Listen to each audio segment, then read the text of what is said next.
সুপ্রিয় ড্রয়িং শিক্ষার্থী বন্ধুরা, চলো এবার আমরা সূর্যোদয়ের একটি দৃশ্য আঁকি। প্রথমে ছোট একটি সাদা বৃত্ত কাগজের উপরের পাশে লাগাই, যেন আবার তা উঠিয়ে ফেলা যায়।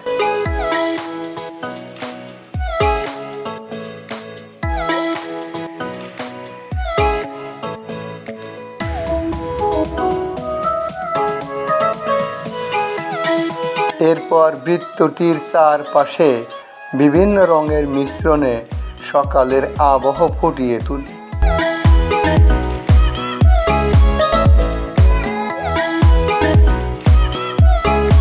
তারপর কাগজের নিচ থেকে গাছের কিছু ডালপালা আঁকি।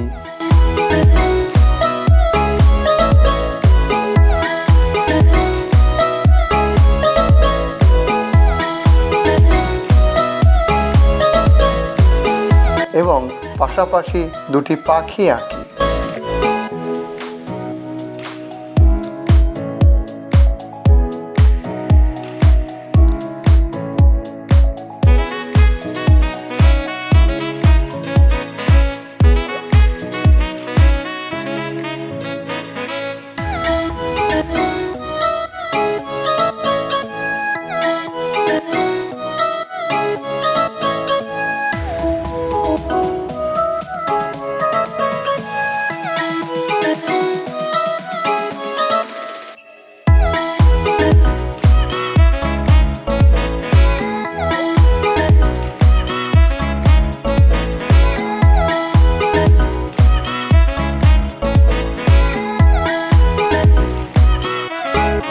তারপর পাখিসহ গাছের ডালপালা রং করি।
সব শেষে পূর্বের লাগানো সাদা বৃত্তটিকে উঠিয়ে ফেলি এবং সেখানে সকালের সূর্য আঁকি এবং তা রং করে ছবিটি সম্পন্ন করি।